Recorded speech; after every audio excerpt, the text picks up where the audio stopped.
The village lay nestled between vast golden sands and dense ancient forests, a place where time seemed to stand still. The sun painted the sky in hues of orange and crimson each evening, casting long shadows over the small mud brick homes.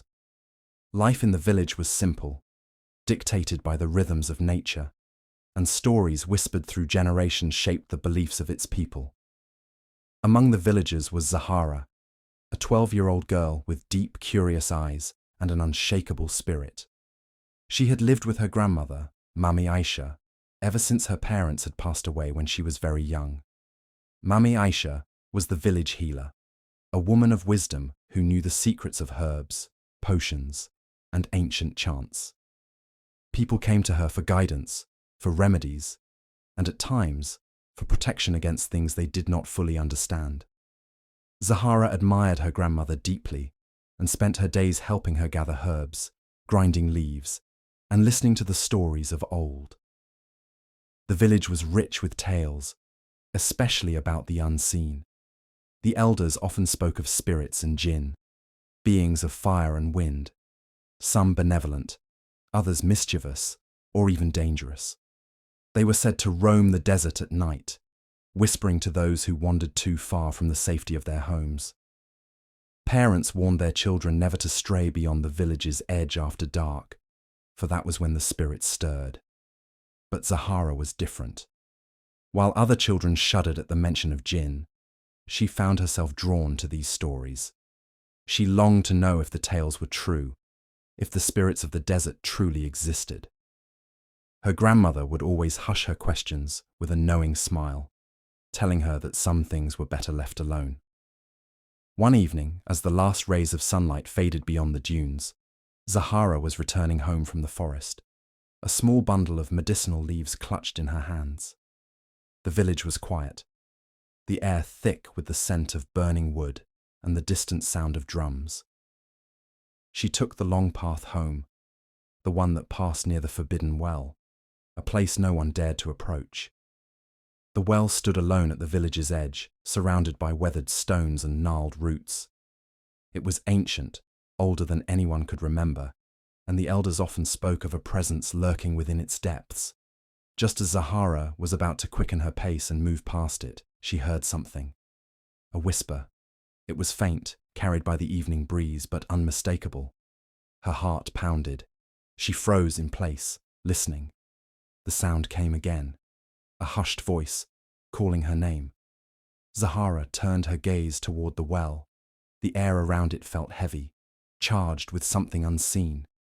Every instinct told her to run, to flee back to the safety of her grandmother's hut. But instead, she took a step closer. The whispers drifted through the evening air, wrapping around Zahara like invisible threads, pulling her toward the ancient well. Her heart pounded against her ribs, but her feet refused to move back. Instead, she inched forward, her breath shallow, her eyes locked on the gaping darkness of the well.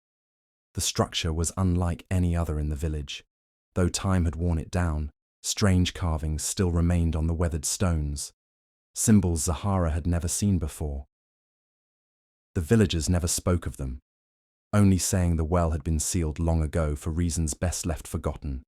Yet, as Zahara traced her fingers over the cool surface, a sensation of energy pulsed beneath her touch, as if the well itself was alive. Then the whispers came again, clearer this time. They were not just random murmurs carried by the wind. No, they were words. Zahara, you have come. Her body tensed, every hair on her skin rising. She had heard her name. Someone, or something, was calling her. Swallowing the lump in her throat, she leaned closer, peering into the abyss of the well. Suddenly, a gust of wind erupted from within, carrying a swirl of golden dust that shimmered in the dim light. Zahara stumbled back, shielding her face with her hands. When she dared to look again, her breath caught in her throat. A figure had emerged from the depths of the well. It was cloaked in shadow, its form shifting and swirling like mist.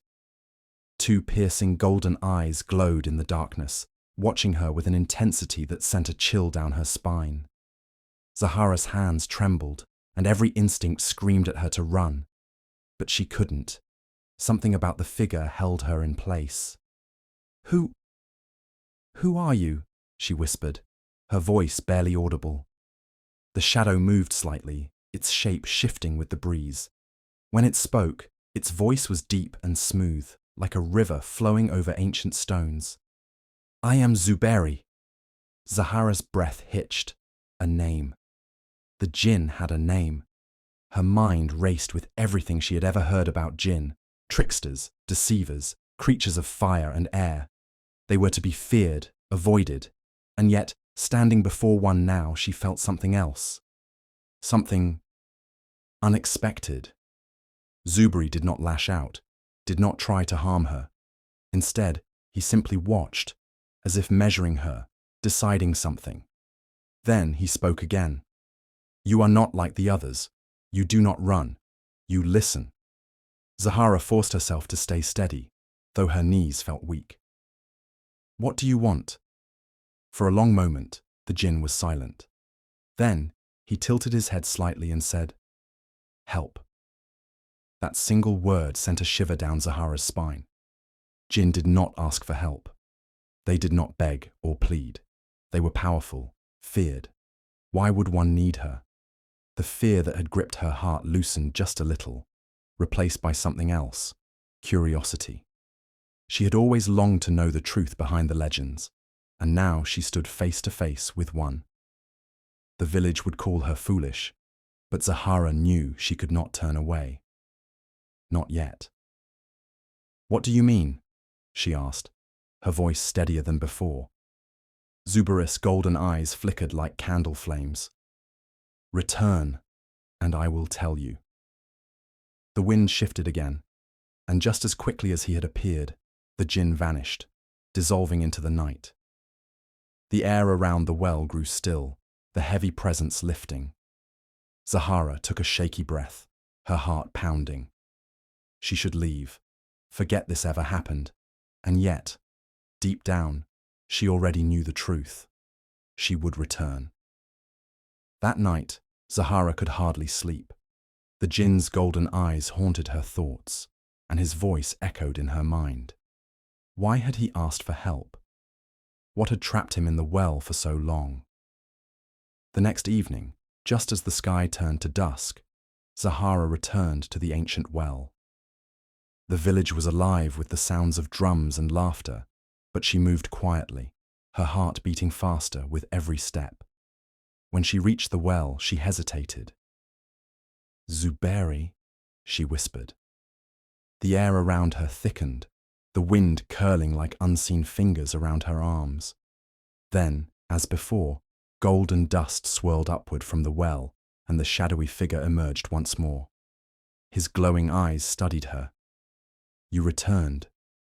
Zahara swallowed hard and nodded. "You asked for help. Why?" For a long moment, Zuberi said nothing. Then, in a voice like distant thunder, he began his tale. "I was not always like this," he said, his form shifting as though caught in an invisible breeze. "Long ago, I walked this village as its guardian, unseen but ever watchful. My purpose was to protect its people, guiding the lost, warning the elders of danger, ensuring the balance between the seen and unseen remained undisturbed." Zahara's brows furrowed. The idea of a Jinn being a protector rather than a trickster or tormentor was unlike anything she had ever heard.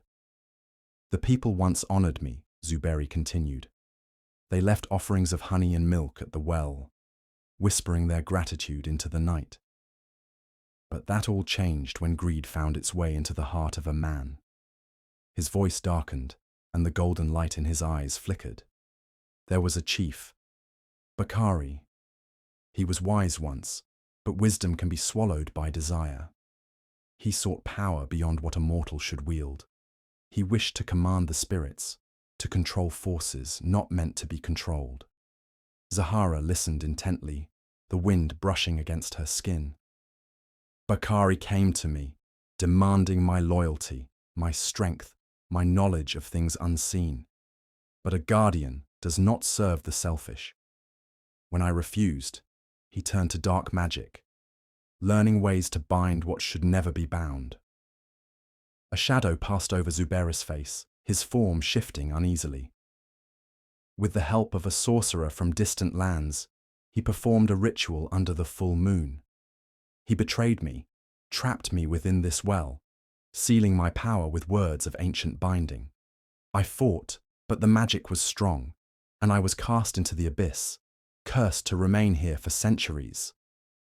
Zahara's hands clenched into fists, the thought of being buried alive, forced to watch the world move on without ever being part of it, sent a cold shiver down her spine. "No one tried to free you?" she asked, her voice barely above a whisper. Zuberi's eyes dimmed. Time passed, and my story became legend. Then, legend became myth. Soon, even my name was forgotten. The well became a place of fear, and I was left alone, speaking only to the wind and the stars. Zahara's throat tightened. She had always been warned about the well, but now she understood. The village had abandoned its own protector. "But why now?" she asked. "Why did you call to me?" Zuberi tilted his head slightly. "Because you listened." Zahara felt a lump form in her chest. He was right. No one else had dared to approach, to question, to seek the truth. She took a deep breath. "Is there a way to break the curse?" Zuberi studied her for a long moment before answering. "Yes, but it is not without danger." Zahara squared her shoulders. She had spent her whole life hearing stories of heroes, of those who faced the unknown with courage. Now, standing before a being who had suffered for centuries, she knew she could not turn away. "Tell me what I must do." That night, Zahara sat in her grandmother's hut, the warm glow of an oil lamp flickering against the mud-brick walls. The air was thick with the scent of dried herbs and burning incense, a comforting presence in the dimly lit room. But Zahara felt anything but comforted. Zuberi's story weighed heavily on her mind. She took a deep breath and turned to Mami Aisha, who sat grinding a mixture of leaves in a wooden bowl. The old woman's hands were steady, her face lined with wisdom gathered over many years. Zahara had always trusted her, had always come to her for guidance. "Grandmother," Zahara began, hesitating only for a moment, "I need to tell you something." Mami Aisha glanced up, her dark eyes keen and knowing. "Speak, child." Zahara hesitated. She knew the village feared the well, that no one ever spoke of what lay within. But she had already crossed the boundary of fear. She had seen the truth with her own eyes. "I spoke with the Jinn," she finally admitted, her voice barely above a whisper. The grinding stopped. The room fell into silence, save for the distant sound of the wind outside. Zahara's grandmother stared at her for a long moment, then set the bowl aside. "Tell me everything," Mami Aisha said. Zahara recounted her encounters at the well, the whispers, the golden eyes, the story of betrayal and imprisonment. As she spoke, her grandmother's expression darkened, her lips pressing into a thin line. When she finished, Mami Aisha closed her eyes, exhaling deeply. Then she spoke, her voice laced with warning. "You have done something dangerous, Zahara." Zahara's stomach twisted. She had expected curiosity, maybe even guidance, but her grandmother's tone was grave, laced with something close to fear. "But he was betrayed," Zahara argued. "He was the village's guardian once. He doesn't deserve to be trapped there forever." Mami Aisha shook her head. "No human can free a Jinn without consequences." Zahara frowned. "What do you mean?" Her grandmother stood, walking over to a woven basket near the corner of the hut. She pulled out an old, tattered cloth and unwrapped it carefully, revealing a carved wooden tablet covered in ancient symbols. "Long ago, before even I was born, the elders spoke of a prophecy," Mami Aisha murmured, tracing her fingers over the carvings. "It was said that one day someone would come who would hear the call of the forgotten Jinn, someone with a heart untainted by fear or greed. But the prophecy also spoke of danger. Zahara leaned closer. What kind of danger? Her grandmother's gaze was steady, her voice low. The one who frees the Jinn must prove their heart is pure, or doom will follow. A chill ran down Zahara's spine. Doom, she echoed. If the Jinn is released and the one who frees him is not strong enough, if they are weak, selfish or afraid, the balance of the world may be shattered. Chaos will follow, shadows will rise. Zahara swallowed hard. She had believed freeing Zuberi was the right thing to do. But now, doubt crept into her mind like a creeping vine. And if my heart is pure? She asked. Mame Aisha sighed, her expression weary. Then you will succeed. But even then, child, such power does not come without sacrifice. Zahara's hands clenched into fists. She had always dreamed of doing something great, of proving she was more than just a curious girl. But now, she faced a choice that could change everything. Was she willing to risk everything to free Zuberi? And more importantly, was she truly ready for what came next? Before the first light of dawn kissed the horizon, Zahara slipped away from the village, her heart pounding with the weight of her decision. Her grandmother's warning still echoed in her mind, but she had made up her mind. Zuberi deserved to be free, and if there was even a chance of breaking his curse, she had to take it. The great baobab forest lay beyond the western hills, a place of towering ancient trees with trunks so wide they seemed to hold the sky itself.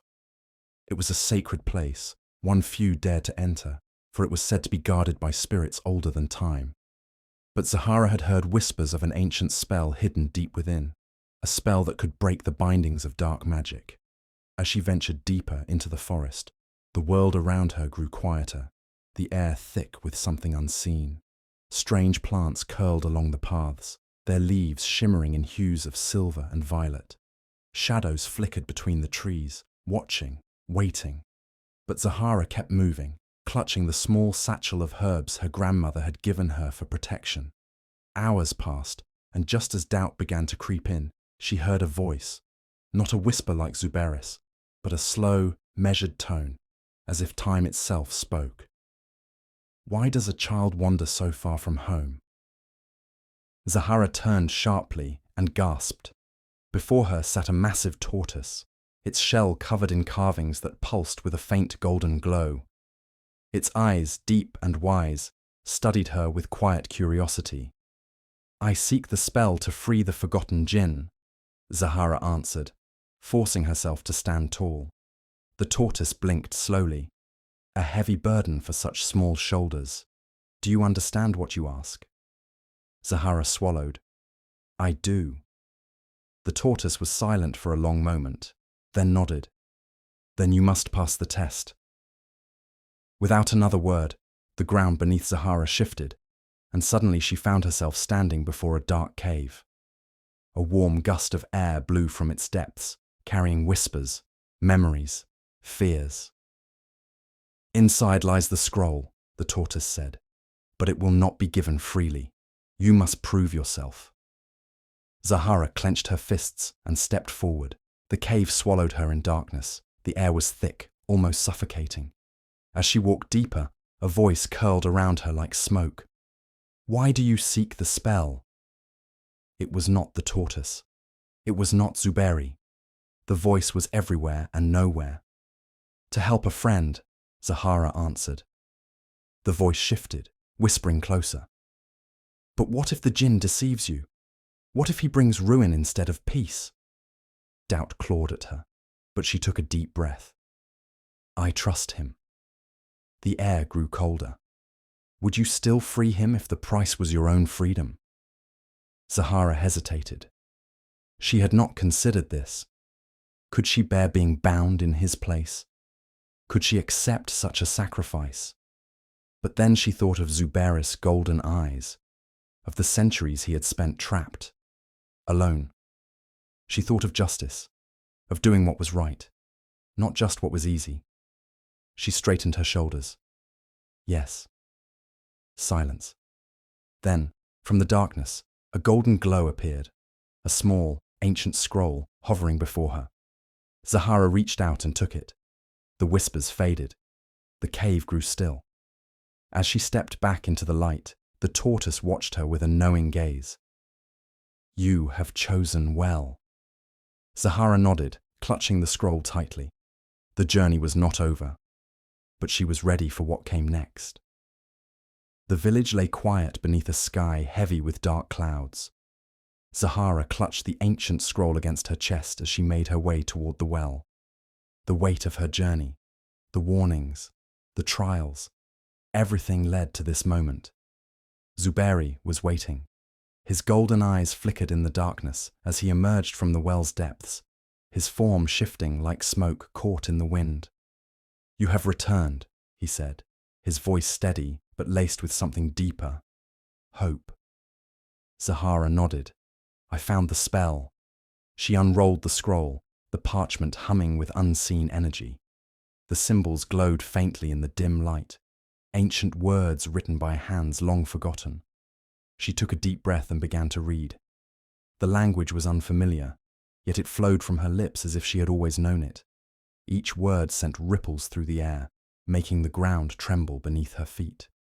The well groaned, its stones grinding against each other, and suddenly a gust of wind erupted, swirling in golden and silver dust.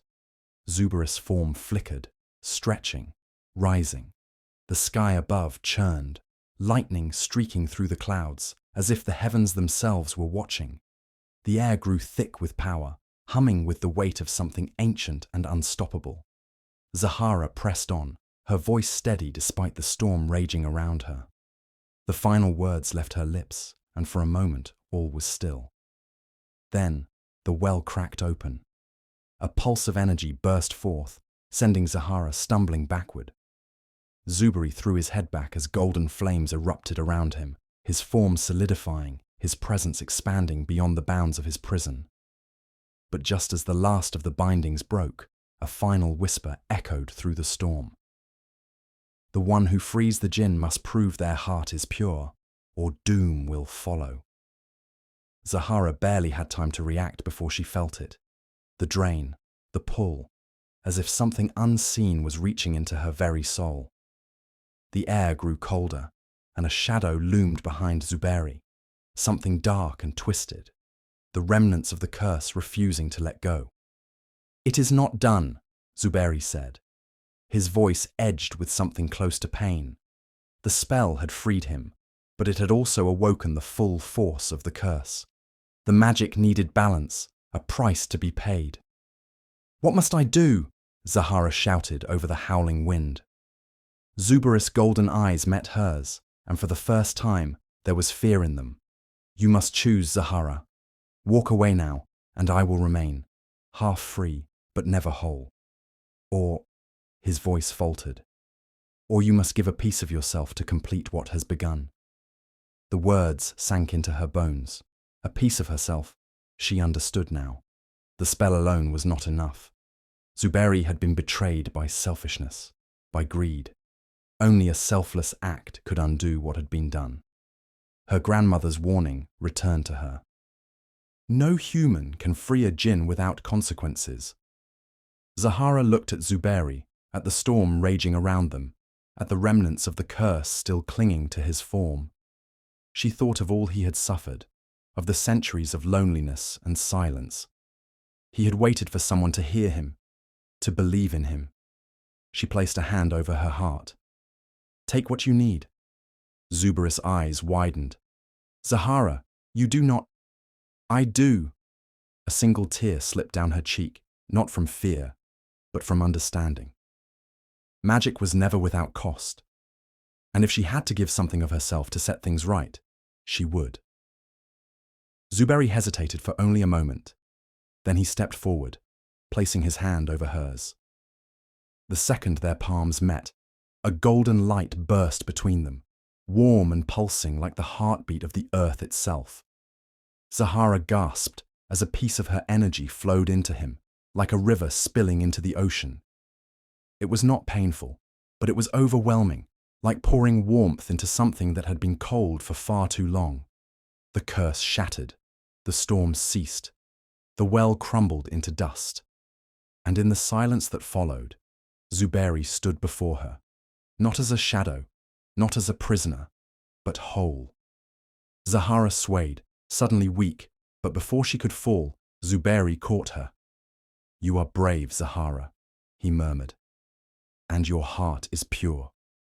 She smiled, exhaustion pulling at her, but a deep sense of peace settling in her chest. Zuberi was free, and she had proven herself worthy of the choice she had made. The night was still. The storm had passed, leaving only the whisper of the wind and the soft glow of moonlight over the ruins of the well. Zuberi stood tall, his form no longer shifting like smoke, but solid and whole. The golden markings on his skin shimmered faintly as he looked down at Zahara, who lay motionless in his arms. Her breathing was shallow, her body weak from the energy she had given. She had saved him, but at great cost to herself. Zuberi knelt, gently brushing a strand of hair from her face. "You gave me freedom, little one. Now I will give you something in return." He closed his eyes, placing his palm over her forehead. A soft, warm light spread from his fingertips, seeping into her skin like the first rays of dawn. The light carried whispers, ancient voices, forgotten knowledge, the hum of the unseen world.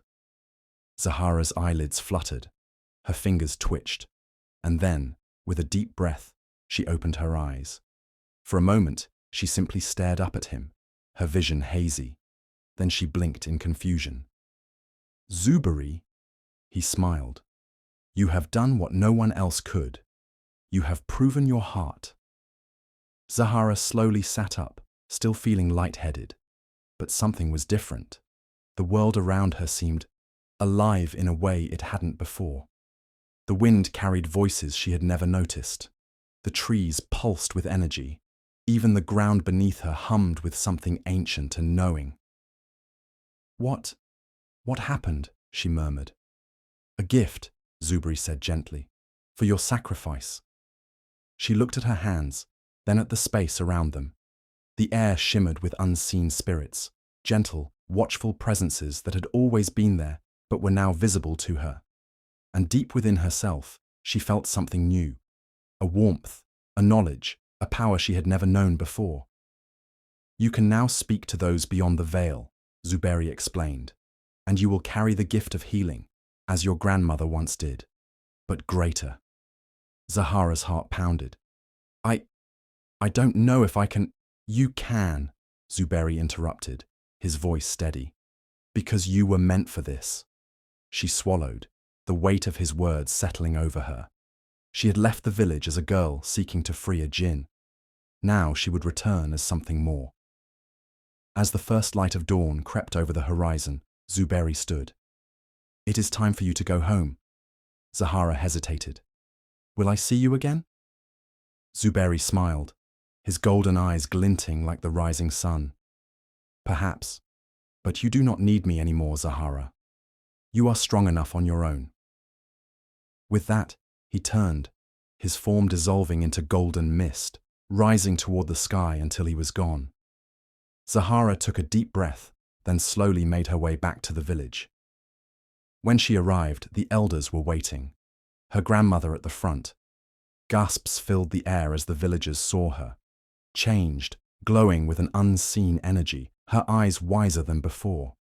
Mame Aisha stepped forward, looking at her granddaughter carefully.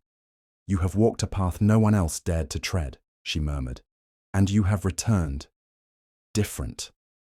Zahara nodded, still feeling the presence of unseen spirits around her. "I have a gift now, grandmother. I can hear them. I can heal." A hush fell over the crowd. Then, slowly, Mame Aisha smiled, pride shining in her eyes.